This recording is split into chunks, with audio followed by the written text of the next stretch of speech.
Hey everyone, my name is Dustin and I wanted to make this video just to share my story. It's I think a unique one that I'm hoping can maybe help somebody else, and maybe I'm doing this to help myself too. I'm not exactly sure, and I haven't 100% decided if I'm just going to keep this video for myself or if I'm going to post it, but I wanted to make it, and here goes. Back in October of last year, I was diagnosed with BPDCN. BPDCN is a extremely rare blood cancer that typically attacks males in their 70s and 80s. And there's not a lot known about it in the medical world because it is so rare. Only about 500 to 1,000 people a year in the world get BPDCN. And it's also a new cancer. I want to say it's probably less than 20 years old, which with cancer is fairly new. And there's actually no standardized care for it, unfortunately. And so it's an extremely rare cancer that I was facing, and so I just wanted to tell my story about BPDCN and maybe give some hope to somebody else is kind of what I'm thinking, because when I was diagnosed there wasn't much hope for me. There wasn't much out there for me to read about or anybody to talk to, success stories that I knew of. I've ended up finding that there were some, but at first I was pretty lonely in this journey. So I'll start at the beginning of June of last year. So June of last year, I was in the kitchen cooking, and I noticed when I went to go put something away in the fridge, I opened the fridge door and I noticed a sharp pain down in my leg next to my groin area. And I felt it, and there was like a little marble, felt like in my groin, and it seemed weird, but man, the pain was pretty severe for just a short period of time. And then it became like a dull pain overnight, and then that next day it was kind of started going away, but it was still just a little pain there. And so I called the doctor, and it took a lot for me to call the doctor. I didn't usually ever call the doctor for anything. I was a pretty healthy human being.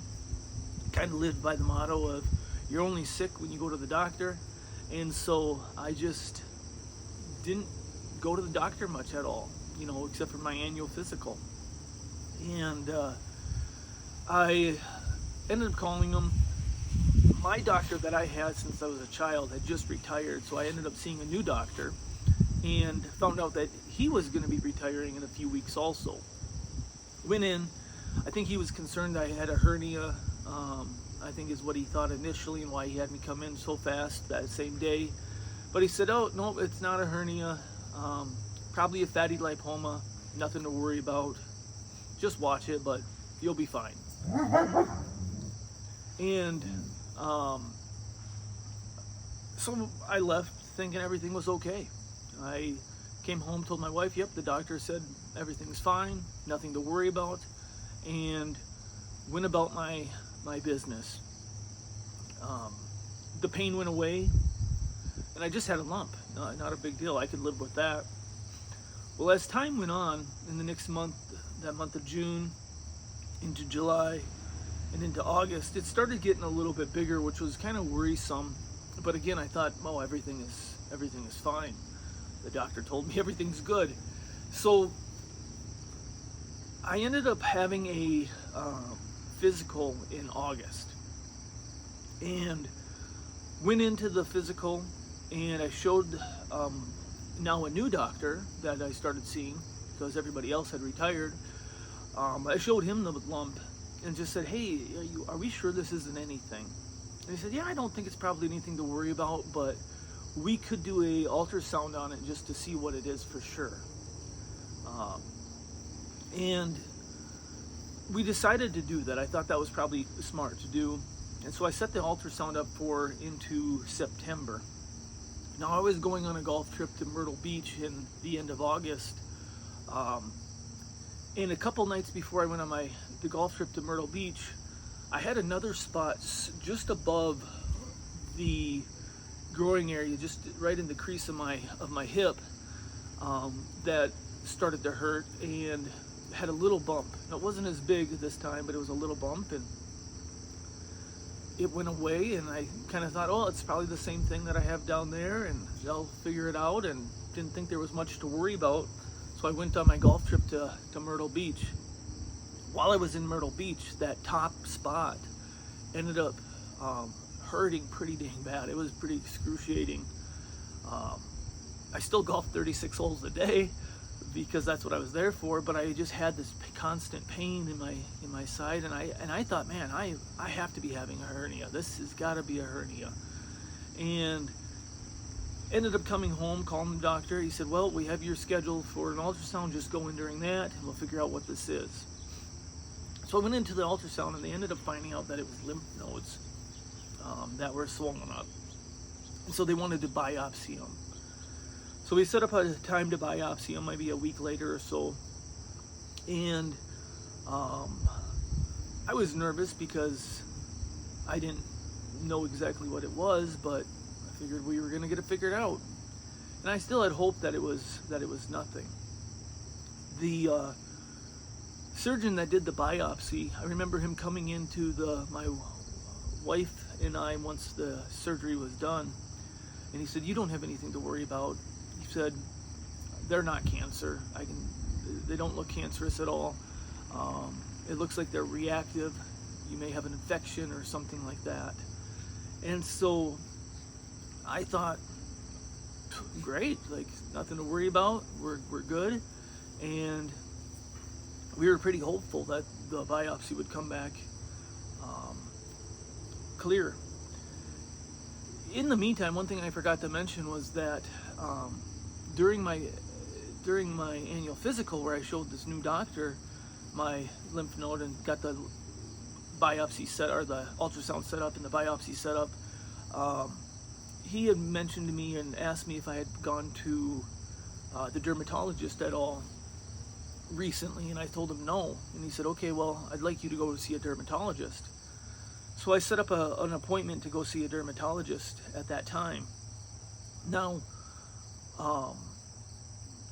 didn't think much of it. I had seen a dermatologist 3 or 4 years prior to that, and was fine, and there was no issues. So I wasn't too worried about it. I just thought it was part of I better go get checked out. Now, as I was waiting to get the biopsy done, I was scheduled to go to this dermatologist, and I almost canceled it because I just had so much else going on, and I was dealing with getting the biopsy, and I was like, man, this is just one more thing to worry about. And I'm a big Jimmy Buffett fan, and Jimmy Buffett on September 1st had just passed away from skin cancer. And I remember I was dialing the phone number for the dermatologist's office and about to hit send, and a little voice inside me said, don't do it, don't call and cancel.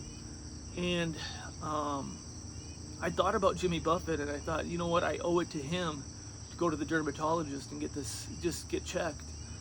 And lo and behold, the dermatologist had 2 spots that he wanted to check out on me, and one of them ended up coming back as melanoma, stage 1A melanoma on my back. And so the dermatologist obviously knew about my lymph node. We knew at that time that it was a lymph node, and he was very concerned that this melanoma had gotten to my lymph system and that I had stage 4 melanoma cancer. And that didn't sound real good. So I was pretty nervous, and I knew that I had melanoma, but I didn't know for sure if the lymph node was part of it. And I remember asking the dermatologist, what are the odds of me having 2 different cancers? Like, what are the odds of it being something besides melanoma? And he basically told me slim to none. He said the odds of you having two cancers is almost nothing. And so I was very concerned that I had the stage 4 melanoma, and I knew stage 4 melanoma was not a good diagnosis to have. I ended up going back to the surgeon because the surgeon had got some results back, and he called me into his office. And I sat down with him, and he said, hey, I know you were worried about the melanoma and it being stage 4 melanoma. I have good news, it's not that. You don't have melanoma down in your lymph node.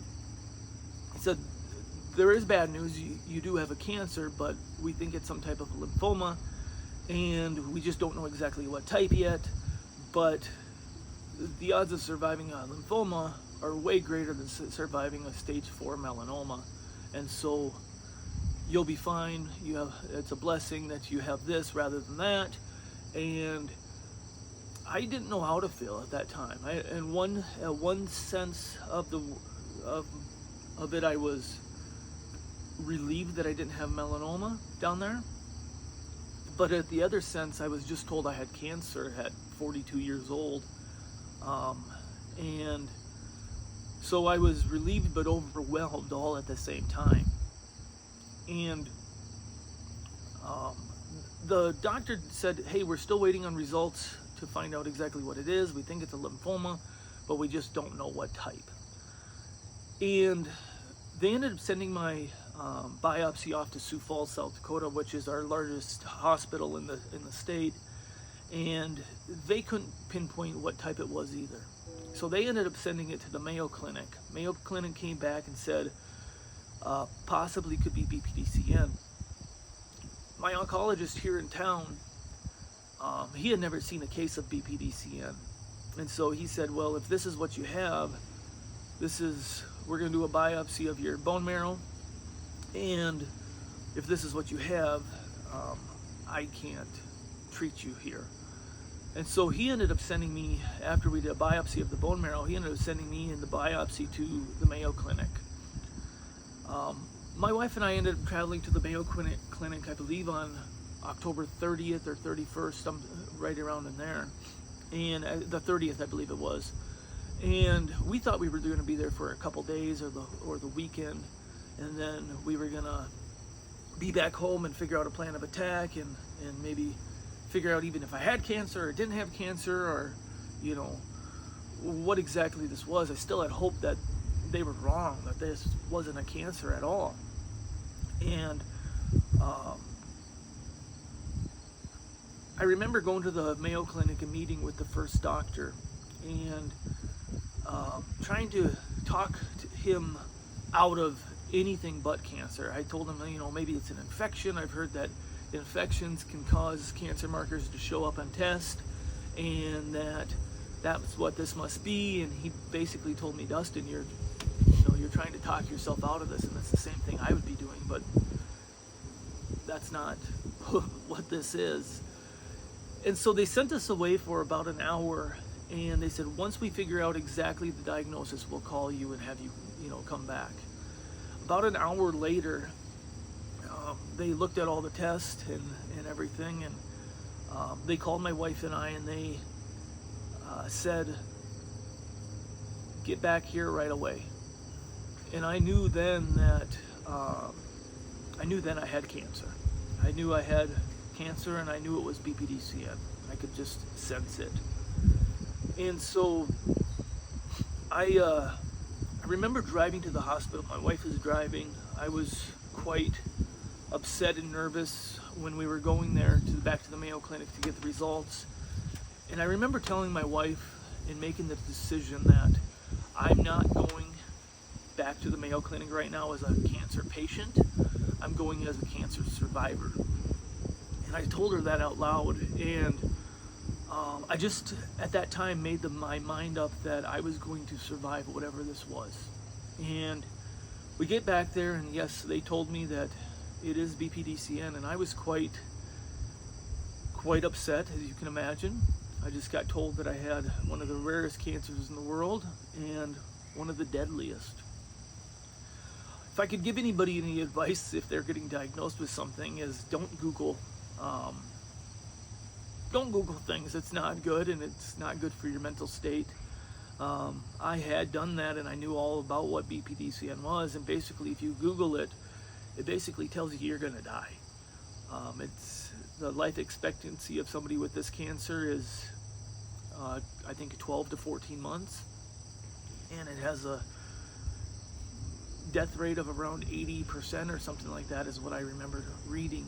And it's one of those things where, because it does attack older people, they can't get through the regiment of what it takes to get through stem cell transplant and everything to find a cure and get into remission. And so I was pretty upset. I was, pretty down on my luck, and I cried a lot. There's no doubt about that. But I didn't know exactly what to do. I remember asking the doctor, is this curable? And he said, yes, it is, but it's going to be a battle. And part of my story too is that when I was growing up, I grew up in a church, went to church a lot I had a mother that took me to church quite a bit, and I grew up as a Christian.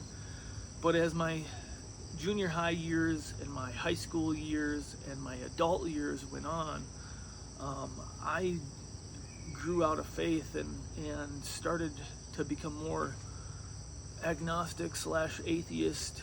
I don't like to use the word that I was atheist, but I like to say that I was agnostic, that I would tell people I just don't know if there's a God, and I was leaning more towards the fact that there maybe wasn't a God. And throughout my adult years, I didn't enjoy going to church. I didn't,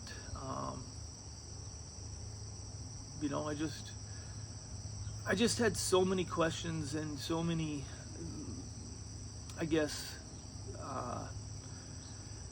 doubts in my mind about what there really was after death. And I had convinced myself for many, many, many, many years that I was just okay with the fact that when you die, and there's nothing else out there. And you're just put on this earth, you're born, it's, you're here on this earth, you enjoy life, and you die and you go into the ground, and that's it, and there's nothing else afterwards. And I thought I was okay with that notion. And being agnostic, I guess, I don't think made me a bad person. I still was kind to people, and I still was a good person, I thought, and wanted to do good for others. But I just didn't believe. And I found out after being diagnosed with this that I was wrong. It's funny that when you're facing something life and death, how when you think you're okay with one thing, you're actually really not. And the very first thing I turned to was prayer. And I didn't even really know if I knew how to pray, honestly. I hadn't done it in probably over 25 years. And I knew enough to know that I needed to ask Jesus into my heart, and that I needed to repent for my sins. And that was the first prayer I made, was to ask Jesus into my heart. And probably the second or third prayer that I made was, please help me with this. And again, I don't know if I was even praying right, but I figured, hey, it can't hurt. And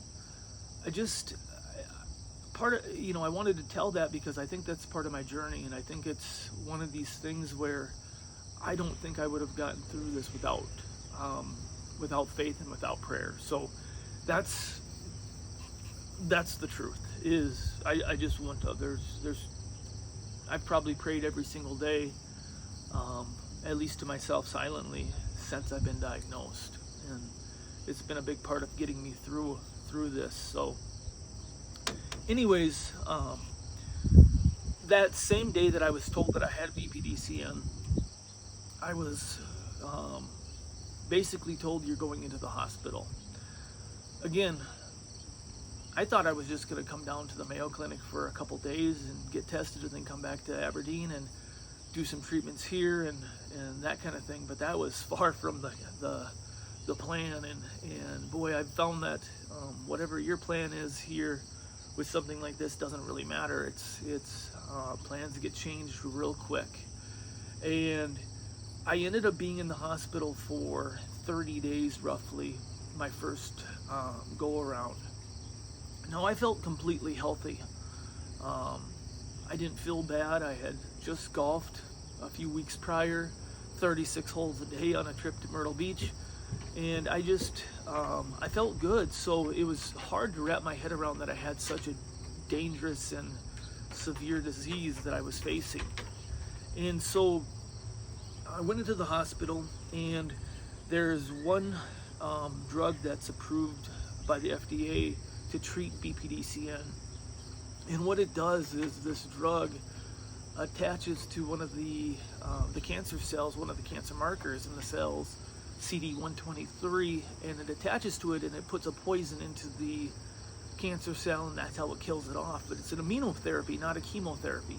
And so the great thing about immunotherapy is you don't have the side effects of chemo, but with this immunotherapy there is an extremely high risk of leaky capillary syndrome, and they basically had warned me that they would be monitoring me very closely, because this leaky capillary syndrome, if not caught right away, could be fatal in a very short period of time. And so I was nervous about taking it, but it was the only option that I thought I had. And I was set to get it.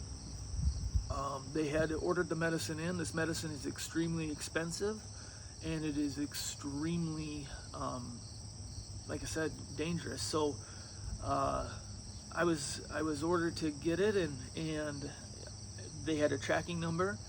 It was going to show up at 10 o'clock, I believe, on a Friday, I believe it was, if I can remember correctly.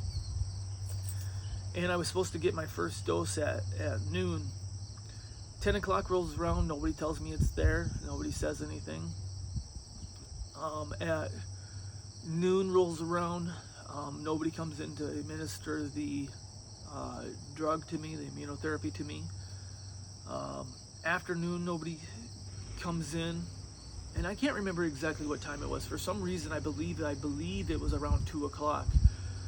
Finally, an army of doctors walk in my room, and I remember my main doctor, which was an awesome guy. He was very smart, very caring. I was very blessed to have him as a doctor. He came into my room and he said, "Dustin," he told my wife and I, he said, "we don't know where this medicine is. It didn't show up on the tracking, or it didn't show up on the plane. It didn't come in. We have a tracking number. We don't know where it is. It says it's shipped, and it just didn't show up. And so we can't tell you when it's going to be here." At that time, I thought I was handed a death sentence. I really was. I thought, that's it. I'm dying. Like, I'm dying from this cancer, and I'm not going to get my medicine, and that's it. So after calming me down, the doctor said, "Hey, there's two things we can do. We can either try to wait for this medicine and see when it shows up and hope that it shows up on time in the future, or we can do an intense chemo regimen that has had good success in some trials, but we would give you the actual chemo. You wouldn't be placed on a trial." And I remember asking him, "If I was your son, what would you tell me to do?" And he looked at me and he said, "I would tell you to do the chemotherapy." And I remember feeling like, and I even told my wife this, and she felt the same way, that I remember feeling like there was a higher power that had a hand in making sure that I did not get that immunotherapy drug. And for whatever reason, if it was the fact that I would end up getting leaky capillary syndrome from it, or what, but I remember feeling this sense of there's a higher power here that has a hand in this, and he wants me to do the chemotherapy. And so it made my decision pretty easy. Now, the chemotherapy I did was called hyper-CVAD with venetoclax, and from what I've been told by the nurses and the doctors that have given me this, is that it's one of the harshest chemo regimens that a human being can go through. And so I was nervous because chemotherapy, obviously I've seen pictures and heard stories about it, and I knew I was going to be in for one heck of a fight with it. With the chemotherapy, I also was set to get 8 rounds of interthecal chemo, which is where they inject a needle into your spine and they take out a little bit of spinal fluid and they inject it with chemotherapy. And let me tell you, that is no fun. That was probably my least favorite part of my battle, was the interthecal chemo. But anyways, I decided to do this chemotherapy and was at peace with it because I just felt like I was supposed to be doing that. And so I was set to get my first round. And I remember getting my first round, and I made the decision that I was going to stay as positive as possible, which was not easy.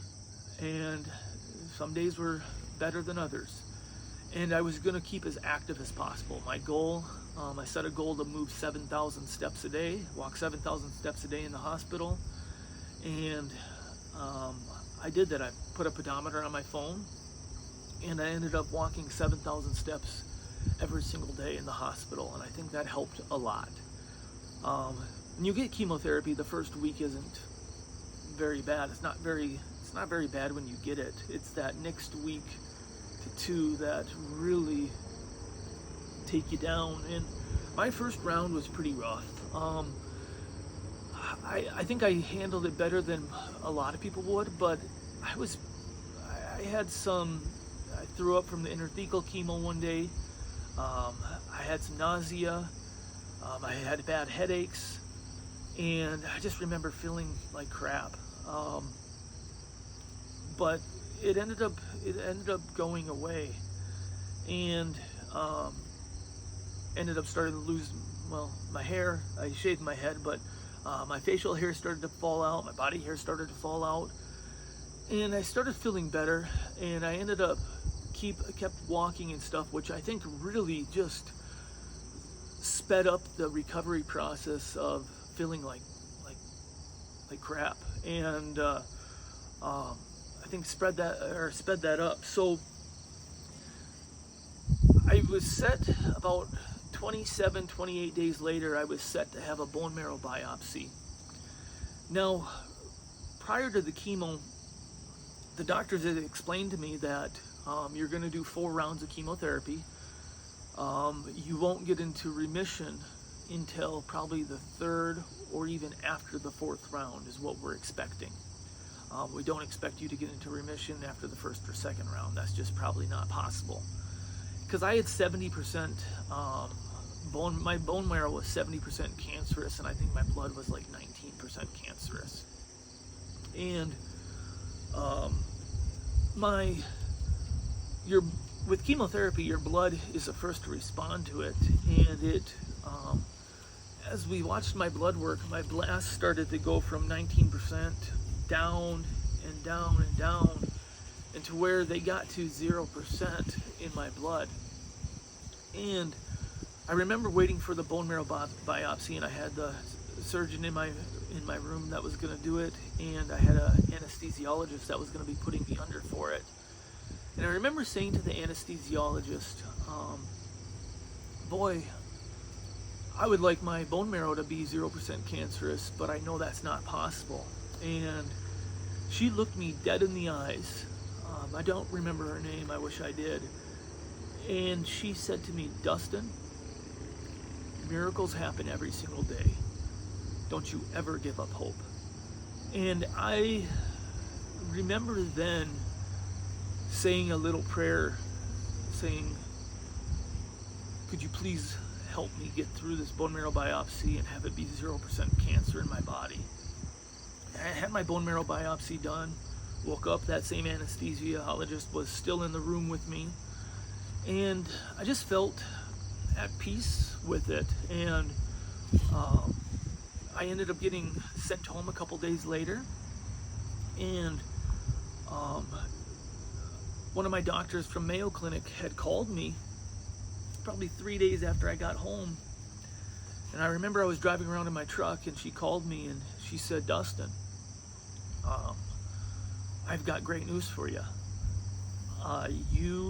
Your bone marrow biopsy came back and it's cancer free. There's no more BPDCN in your bone marrow. And she said, I don't know how it happened. We can't believe it happened, but you're cancer free. And I just remember that being one of my prayers that was answered. I've had so many prayers that have been answered, but I just remember that being one of them. And so I was in relief. Now I was told that you still have to go through with all your rounds of chemo, and then after chemo, you still need to have a stem cell transplant done in order to keep this away. But I had just a sense of I did it, and I can't even tell you how good it felt. But yeah, it was pretty awesome. My next rounds of chemo, my wife pushed for me to go to Sioux Falls, South Dakota, to Vera Cancer Institute there to have my next rounds of chemo done, because it's a lot closer than the Mayo Clinic to our hometown. It's about 3 hours rather than 7-hour drive. And so the doctors at the Mayo Clinic had agreed that that was fine. They had a fellow that was at Avera, and they felt comfortable with the doctors there. And so they let me do my rounds there with the Mayo Clinic watching me closely still and being in charge of my care, but just doing them there. Now I was pretty nervous about going to a different hospital. I was in the #1 hospital in the world with Mayo Clinic, had the best care in the world, and was pretty nervous about going to Avera. But I tell you what, the nurses and the doctors at Avera were pretty awesome, and I quickly became very comfortable with them. When I went back for my second round of treatment, every time I'd go back for another round of treatment, it was I'd have a 3-week break, and then I'd have to go back. It was pretty tough. It was pretty tough to leave the family, to know that I was going to battle this again. But I made a goal now, a new goal, to walk 10,000 steps a day, every single day while I was in the hospital. Drink as much as possible, and to eat as much as possible. And so I would drink about 4 liters a day. I would walk 10,000 steps a day, and I would eat every single day 3 solid meals and snacks throughout the day. And I think that helped me, because my second round of chemo I did much better with. I barely had, I think maybe 1 or 2 days of nausea, just a tiny bit, and a few spouts of diarrhea. And other than that, I felt pretty darn good, even though my white blood cells and all my hemoglobin and platelets would get down to about nothing with this chemotherapy. I felt good. And then I would start to, I'd be in the hospital for 20 some days, and then I'd get to go home and go home, and I'd continue to walk at home and try to eat at home as best as possible. And I'd go back and do it again. Each round of chemo, I had 2 interthecal chemos, which were not a lot of fun. That was my least favorite part of my fight. There's no doubt about that. But each one I did got me closer and closer to being done. When I was done with the last round of chemo and I left Sioux Falls, I got to come home for about a week and a half before I went back to the Mayo Clinic. And I went to the Mayo Clinic in preparation of a stem cell transplant. Now, for those of you that are familiar or aren't familiar with a stem cell transplant, it's where you have to find a donor to get stem cells from, and basically what they do is they give you a fatal dose of chemotherapy or radiation therapy, enough to where you can no longer produce your own blood cells in your body, and it basically wipes out your bone marrow. And I was lucky enough to have over 50 10 out of 10 matches on the registry, and that's something that's extremely uncommon. I was very blessed to have that. The normal person, from what I've been told, they're lucky if they have one 10 out of 10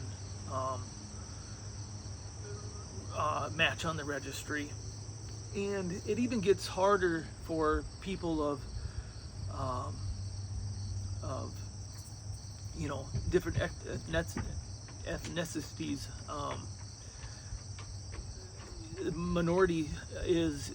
Being a minority makes it even less easy to find a match, and some of them unfortunately don't even find the matches.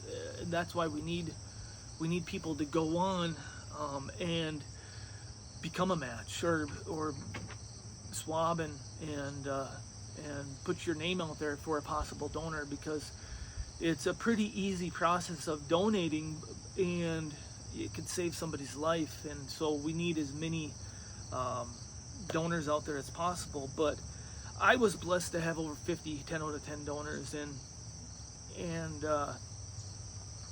they narrowed it down to the top 2 that they were going to use. And the first one was a young man who wasn't even old enough to buy a beer yet, and the second one was a young lady, and they were going to go with the male, is what they were planning on.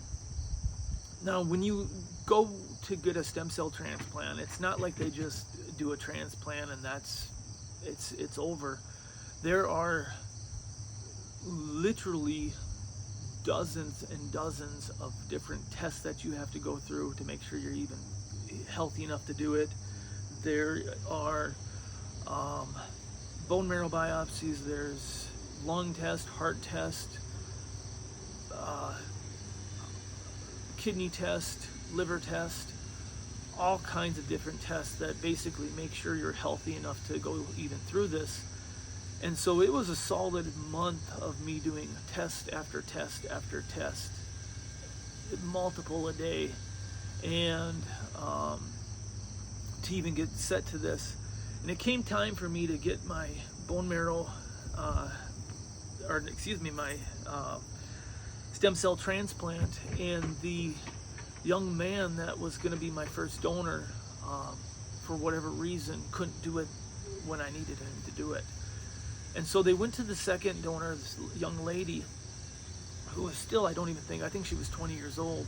Don't think old enough to buy a beer yet. But she's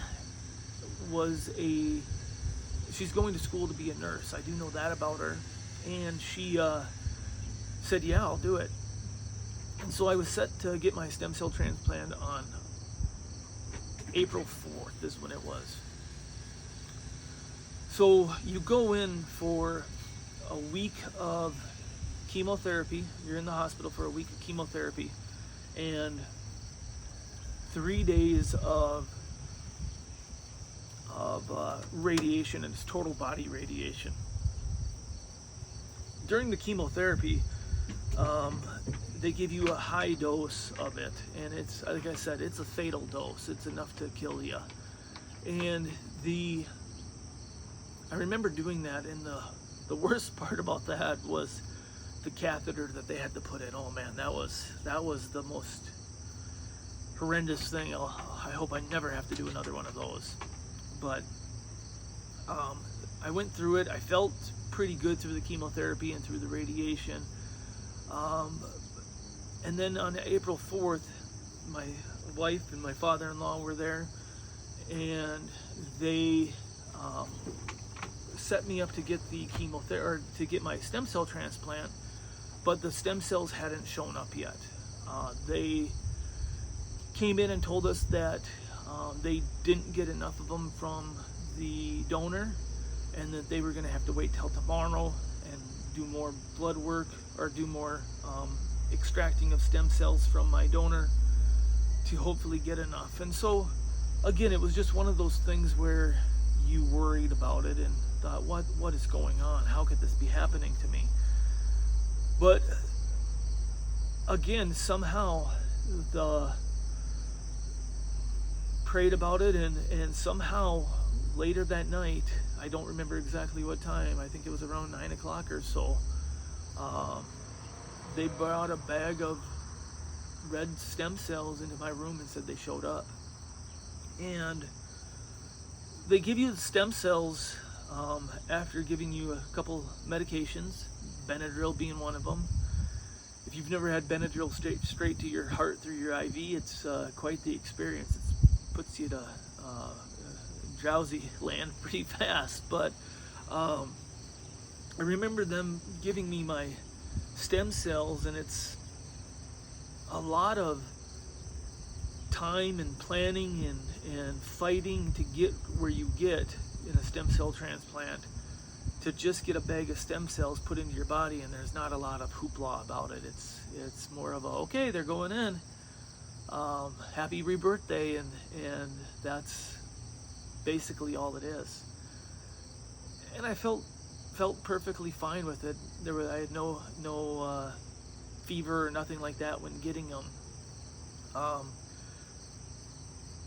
It's after you get your stem cell transplant, and after day 0, when you hit what's called your nadir, and that's the lowest point of this journey, and it's the worst you're going to possibly feel in your life. It's where you're at the brink of death, and you're basically at the line of, am I going to make it or am I not going to make it? And I remember the doctor, my stem cell doctor, telling me before I had my transplant that there's a 10% chance you don't make it through this. There's a 20% chance that you have some type of acute, what's called the graft versus host disease, where your body rejects the stem cells and starts to fight the stem cells, or the stem cells start to fight your body and attack an organ or multiple organs. There's about a 20% chance that you have chronic graft versus host disease, where it's an ongoing chronic thing where your stem cells attack an organ in your body, and sometimes we can fight it with medicine and sometimes we can't, and it could take your life slowly. And I just remember thinking to myself, okay, so there's about a 50% chance that I don't have anything, that I get through this with nothing. And that's what I'm going to concentrate on. And that first couple weeks after stem cell transplant, I was in pretty rough shape. I felt really bad. I had mucositis of the mouth, which is sores in the back of the throat, was nauseous, had diarrhea, could barely walk at that point in time, and just felt extremely terrible. And I just kept telling myself, you gotta move as much as possible, even though it was almost impossible to do so. And I remember I went home, because they let you go to you have to stay at the Mayo Clinic for 100 days, but they let you go to an apartment.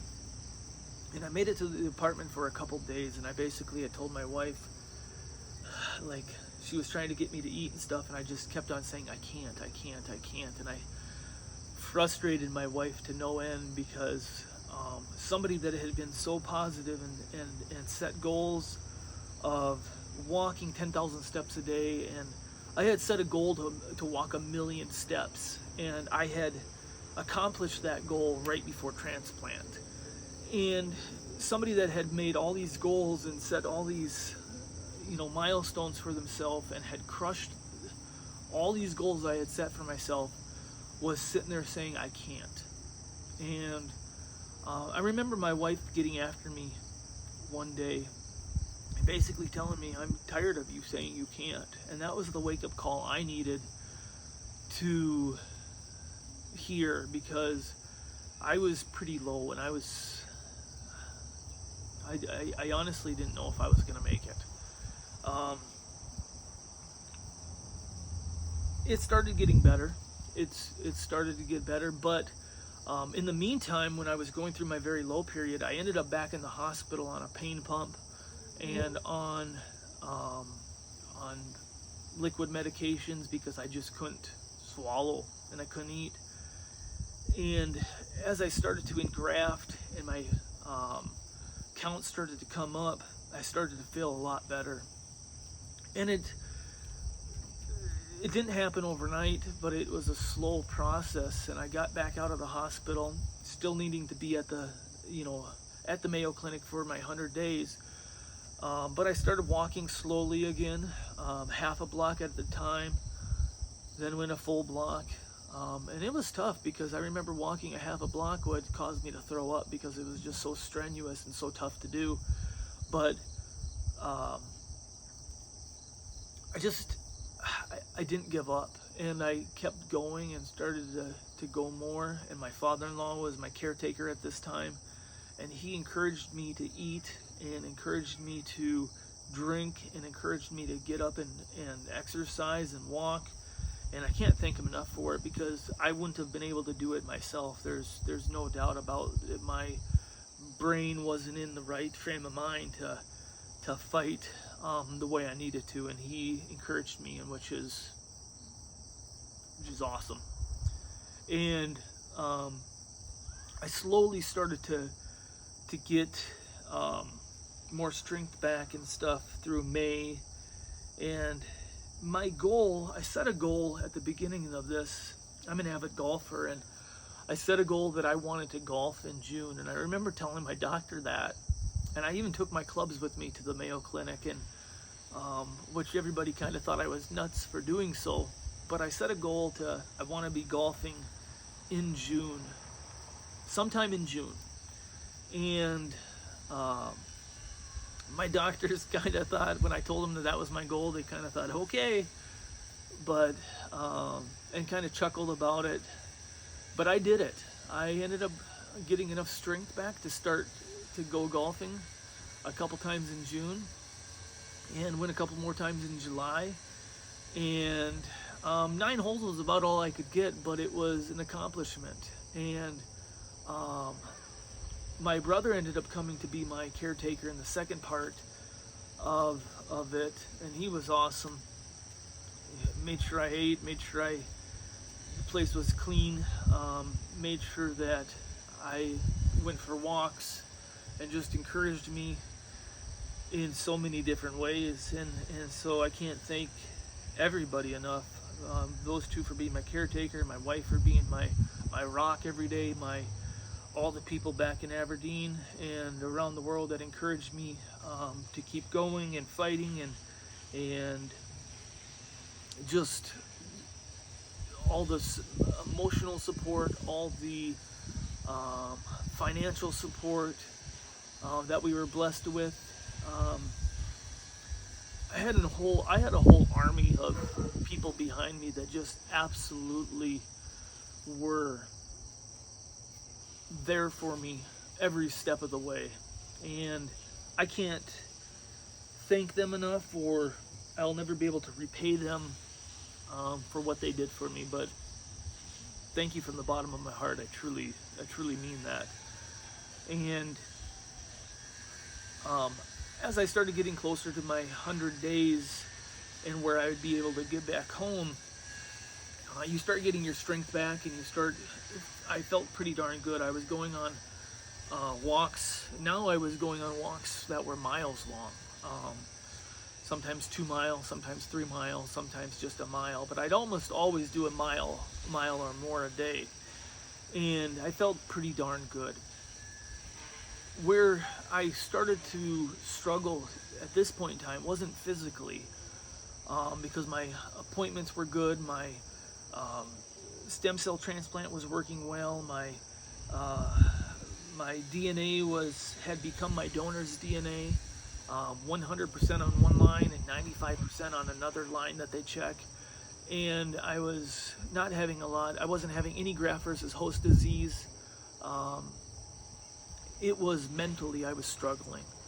And I remember going to a doctor's appointment one day, and I saw my doctor, and he told me, he said, "Dustin, you need help."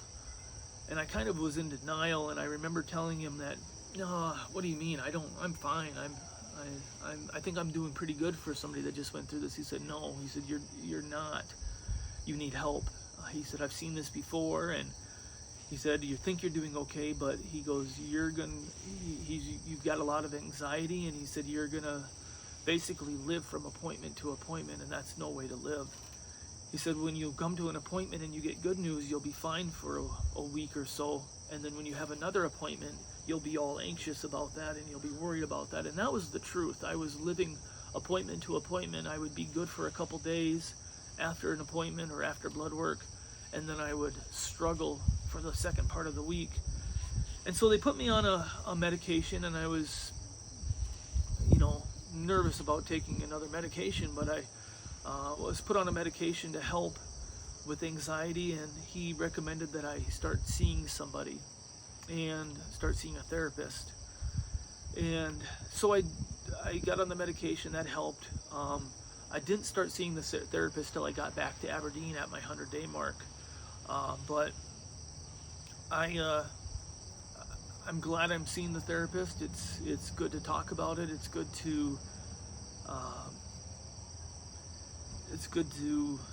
just vent, kind of like I'm doing right now, and just have somebody to talk to about this. But so if you're going through something like this, I would recommend, don't hesitate to see a therapist and talk about it, because it definitely helps.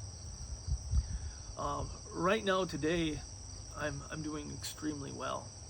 I'm staying active. I golf quite a bit. I get to go watch my son's sports. Being back in Aberdeen and being back at home was the absolute best medicine I could have possibly ever gotten, even though I take 17 pills a day. I think I counted the other day here. Being at home is the best medicine. I feel good, get color back. I'm still doing maintenance chemo here in Aberdeen, where I go in every 6 weeks to get a low dose chemotherapy that is designed to give you the best chances of staying in remission. They did another bone marrow biopsy at 100 days, and I am in complete remission. And so I just have so many things going for me, and it's been a long journey. It was started, like I said, back in June. The fight started in October, end of October, in November. And I guess I wanted to make this video, and I know it's been a long one, but I wanted to make this video because I want to give other people hope out there that are battling either BPDCN or another disease where there's not a good diagnosis, or the prognosis of it isn't good. To let you know that, throw those statistics away. Don't look at them. Look at, everybody's story is different and everybody's journey is different, but throw the statistics away and don't believe them. I had to do that. I had to basically throw the statistics that I found on Google away and just say, that's not my story, that's not my path, that's not what's going to happen to me. And stay active, set goals, accomplish those goals. Even if it's little goals, if it's getting up and walking around the hospital down the hall 3 times a day, just back and forth, just do it. And then once you accomplish that, set another goal and accomplish that. My goal now is to get healthy enough and get to the point where my immune system is built up enough to be able to take my family on a trip. I love traveling with my family. It's one of my joys in life, one of my passions that I find so much joy in, and I wanna do that, and that's my next goal, and I'm gonna do it. I know I am. But just keep going. Don't give up. Don't just lay there. I could have just laid there in the hospital bed and just accepted it. I didn't though, and you can't either. And so I hope that this encourages somebody. I hope that it gives somebody else peace. I hope that it gives somebody hope. I guess that's what I'm hoping for. And so thank you for listening to my story. If you have other questions, I'd be glad to try to answer them for you. Just let me know. But take care, everybody. Keep fighting. Know you're not alone. And yeah, thanks for listening.